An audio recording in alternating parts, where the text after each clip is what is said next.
प्रिय विद्यार्थियों, आपका पुनः स्वागत है। हार्दिक स्वागत करता हूं मैं आपका। डॉक्टर वेद प्रकाश यादव, सह आचार्य, Babu Shobharam government arts college Alwar, भूगोल विभाग। बीए ऑनर्स पार्ट 3 के विद्यार्थियों के लिए आज एक नया व्याख्यान लेकर के मैं उपस्थित हूं और व्याख्यान की जो विषय वस्तु है वह है एग्रीकल्चरल मेथड्स, कृषि पद्धतियाँ। तो कृषि भूगोल में कृषि पद्धतियों का बड़ा महत्व है। हम जब कृषि भूगोल पढ़ते हैं तो उसमें एग्रीकल्चरल मेथड्स के ऊपर जानकारी होना हमारे लिए एक महती आवश्यकता होती है। तो आइए आज हम एग्रीकल्चरल मेथड्स की जानकारी प्राप्त करें कि विश्व में कौन कौन सी कृषि पद्धतियाँ उपलब्ध हैं और इनकी क्या उपयोगिता वर्तमान में है। वास्तव में जो खेती है, खेती का एक ऐसा व्यवसाय है जो भौतिक कारकों से भी बहुत कुछ प्रभावित होती है। और इन भौतिक कारकों में भी यदि हम बात करते हैं तो जलवायु एक ऐसा कारक है जो कृषि को बहुत गहराई से प्रभावित करता है।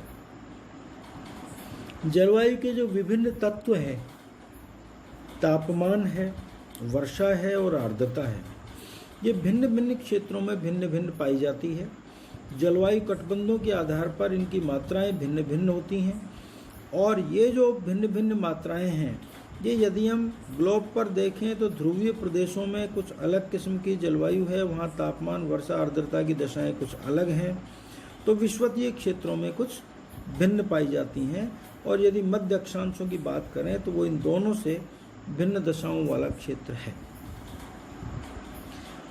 ध्रुवीय प्रदेशों का जहाँ तक प्रश्न है, वहाँ तापमान अत्यंत कम होते हैं, 0 डिग्री सेल्सियस से भी नीचे हो जाते हैं, वर्ष भर हिमपात होता रहता है। इसलिए इस कारण से वहाँ पर कृषि की जो दशाएं हैं वो नहीं हो पाती, वहाँ पर खेती करना संभव नहीं है। इसलिए ये कृषि रहित प्रदेशों के रूप में जाने जाते हैं। इसी तरह से जो आर्द्र प्रदेश हैं, जहाँ अच्छी वर्षा है, ऊंचे तापमान भी रहते हैं, वहाँ पर अच्छी खेती की जा सकती है। और ये आर्द्र प्रदेशों में विशेष रूप से जो अधिक नमी चाहने वाली जो फसलें हैं, चावल है, चाय है, रबड़, कहवा इत्यादि फसलें वहाँ पर उगाई जाती हैं। ठीक इसी प्रकार से जो शीतोष्ण किस्म के जो प्रदेश हैं, यहाँ पर मध्यम तापमान होता है, वर्षा भी मध्यम किस्म की होती है, सिंचाई की सुविधाएं वहाँ पर उपलब्ध यदि करवा दी जाती हैं तो उन क्षेत्रों में अच्छी खेती हो सकती है। और इन मध्य अक्षांशीय जो क्षेत्र हैं, शीतोष्ण प्रदेश क्षेत्र हैं, इनमें विशेष तौर पर गेहूँ, चावल, कपास, जौ, चना, मक्का, ज्वार, बाजरा, गन्ना इत्यादि फसलें आसानी से उगाई जाती हैं। तो ये बहुत साफ है कि अलग अलग जलवायु प्रदेशों में खेती करने के जो तौर तरीके हैं, उनकी जो पद्धतियां हैं, उनकी जो मेथड्स हैं वो भिन्न भिन्न होते हैं। और जलवायु अपने आप में एक बहुत महत्वपूर्ण कारक है जो विश्व भर में कृषि की जो पद्धतियां हैं, उसका जो मेथड है उसको प्रभावित करती हैं। और इस आधार पर जो पद्धतियां विश्व में वर्तमान में देखी जाती हैं, उन पद्धतियों को हम 3 भागों में बांट सकते हैं। एक है ह्यूमिड फार्मिंग, जिसको हम आर्द्र खेती कहते हैं, आर्द्र कृषि कहते हैं। दूसरा ड्राई फार्मिंग है, शुष्क खेती है। और तीसरा इरिगेटेड फार्मिंग है, सिंचित कृषि है।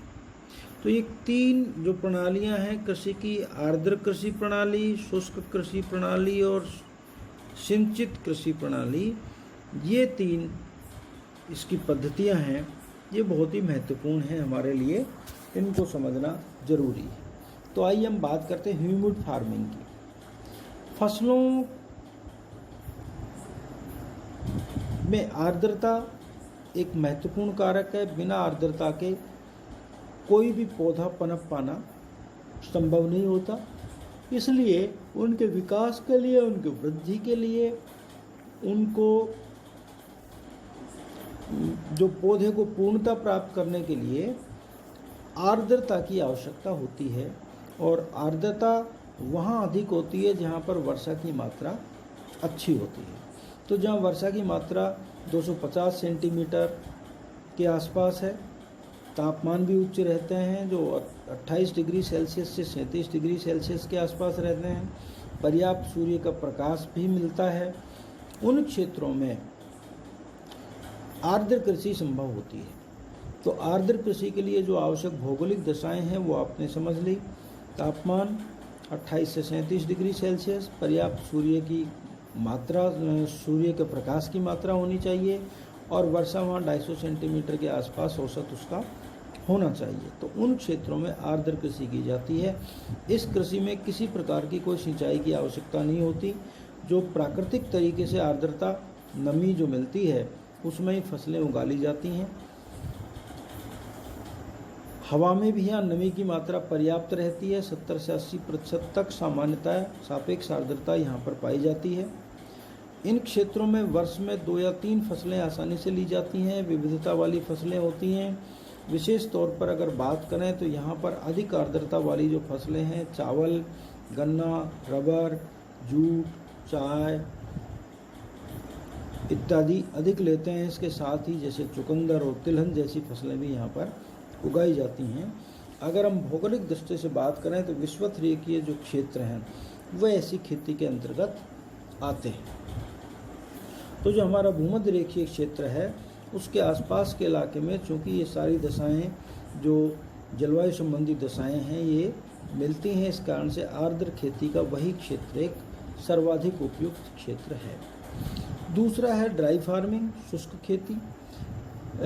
अगर हम दुनिया भर की बात करें तो दुनिया में ऐसे क्षेत्र जहाँ पर बारिश 50 सेंटीमीटर से भी कम होती है वार्षिक औसत उसका, और तापमान ऊंचे रहते हैं, वहाँ पर ये शुष्क किस्म की खेती की जाती है क्योंकि नमी कम होती है, इसलिए शुष्क खेती होती है। ये क्षेत्र मुख्य तौर पर वे क्षेत्र हैं जो 25 डिग्री से 55 डिग्री दक्षिणी अक्षांशों के बीच में मिलते हैं। यूरोप में, अफ्रीका महाद्वीपों में, इन दोनों महाद्वीपों को छोड़ करके जो दुनिया के अन्य भाग हैं वहाँ पर ये खेती मुख्य तौर पर होती है। अगर हम सोवियत रूस की बात करें तो कैस्पियन सागर के उत्तर में जो एक विस्तृत भूभाग है वहाँ पर शुष्क खेती होती है विशाल क्षेत्र में। इसी तरह से मध्य पूर्व के जो अर्धमरुस्थलीय भाग हैं, ईरान है, टर्की है, इराक है, इन क्षेत्रों में भी शुष्क कृषि मिलती है। यहाँ जो खेती की जाती है इसमें वर्षा जब होती है तो उससे पहले खेतों की जुताई कर दी जाती है, बाद में उसके ऊपर पाटेला फेर दिया जाता है और कुछ खाद आदि भी इसमें डाल देते हैं, मिला देते हैं। इससे जो ऊपर की जो सतह है वो सरंदरी हो जाती है और जो खरीफ की फसल है ये यहाँ पर विशेष रूप से ली जाती है। कभी कभी 2 फसलें भी ले लेते हैं। इनमें मक्का, ज्वार, बाजरा, जौ इत्यादि जो मोटे अनाज हैं उनकी फसलें ज़्यादा ली जाती हैं। इसके साथ साथ दालें, गेहूँ इत्यादि भी अगर पानी की उपलब्धता है तो वहाँ पर ये शुष्क खेती वाले क्षेत्रों में हो जाता है। तो ये कुल मिलाकर के ऐसी कृषि है जिसमें नमी की मात्रा उस क्षेत्र में कम होती है तो वहाँ पर ये फसलें उगाई जाती। अब तीसरा प्रकार है इरिगेटेड फार्मिंग का। ये उन क्षेत्रों में होती है जहाँ पर वर्षा की मात्रा कम होती है, नमी भूमि में कम होती है, लेकिन कृत्रिम तरीके से नहरों के द्वारा, ट्यूबवेल्स के द्वारा, कुओं के द्वारा या तालाब इत्यादि के द्वारा जो पानी है वो खेतों तक कृत्रिम तरीके से पहुंचाया जाता है, जिसको हम सिंचाई कहते हैं। तो सिंचाई के द्वारा यहाँ पर वर्ष में 1 से 2 फसलें तक सामान्यतः ली जाती हैं। बारिश की इन क्षेत्रों में अनिश्चितता होती है, असामयिकता भी होती है और वितरण भी असमान होता है। तो इस कारण से इन क्षेत्रों में जहाँ पर ये दशाएं पाई जाती हैं वहाँ पर सिंचित फार्मिंग होती है, इरिगेटेड फार्मिंग होती है। अगर हम देशों की बात करें तो मिस्र, संयुक्त राज्य अमेरिका के कुछ भाग, भारत, पाकिस्तान, ऑस्ट्रेलिया के कुछ भागों में इस तरह की सिंचाई से बहुत बड़े पैमाने के ऊपर खेती का विकास किया गया है। और सिंचित कृषि के रूप में बहुत महत्वपूर्ण कृषि फसलें उगाई जाती हैं। ये हमारे उन क्षेत्रों के लिए विशेष लाभदायक है जहाँ पर नमी की मात्रा कम पाई जाती है। और भारत की जहाँ तक बात है तो भारत में सिंचाई के साधनों का जो विकास हुआ है, त्यों हम देख रहे हैं कि कृषि के क्षेत्र में एक बड़ी क्रांति आ गई है। कृषि उत्पादन, हमारा कुल कृषि उत्पादन बहुत बढ़ गया है और प्रति जो इकाई क्षेत्र में जो हमारा उत्पादन है वह भी काफ़ी हद तक बढ़ा है, बहुत अधिक बढ़ा है। और इसने हमारी खाद्य समस्या का निराकरण कर दिया है। आज भारत जो खाद्यान्न के लिए आत्मनिर्भर से भी आगे की स्थिति में निकल गया है, निर्यात भी करता है। उसका कारण यही है कि हमारे यहाँ सिंचाई के साधनों का बड़ा विकास हुआ है और उसके बाद हरित क्रांति का लाभ देश को मिलने लगा है। इस क्षेत्र में जो मुख्य रूप से फसलें उगाई जाती हैं वो गेहूँ है, चावल, जो फिर आपकी इसमें खरीफ में ज्वार, बाजरा, मक्का, दालें हैं, मूंगफली है। ये फसलें यहाँ पर विशेष रूप से उगाई जाती हैं, जिनमें कुछ फसलें व्यापारिक फसलें भी होती हैं, जैसे गन्ना है, कपास है, जूट है। ये व्यापारिक फसल के तौर पर भी उगाई जाती है। तो ये थी प्रिय विद्यार्थियों हमारे विश्व भर में जो एग्रीकल्चर की जो मेथड्स हैं, एग्रीकल्चरल मेथड्स हैं, वो कौन कौन से हैं, इनके ऊपर हमने चर्चा की। तो मैं समझता हूँ कि आपकी ठीक समझ में बात आ गई होगी। हमारे यहाँ 3 जो पद्धतियाँ हैं कृषि की वो विकसित हुई हैं। ह्यूमिड फार्मिंग है, ड्राई फार्मिंग है और इरिगेटेड फार्मिंग है, जिनको हम कहें क्रम से आर्द्र खेती, शुष्क खेती और सिंचित खेती। तो आज के इस व्याख्यान में इतना ही। धन्यवाद।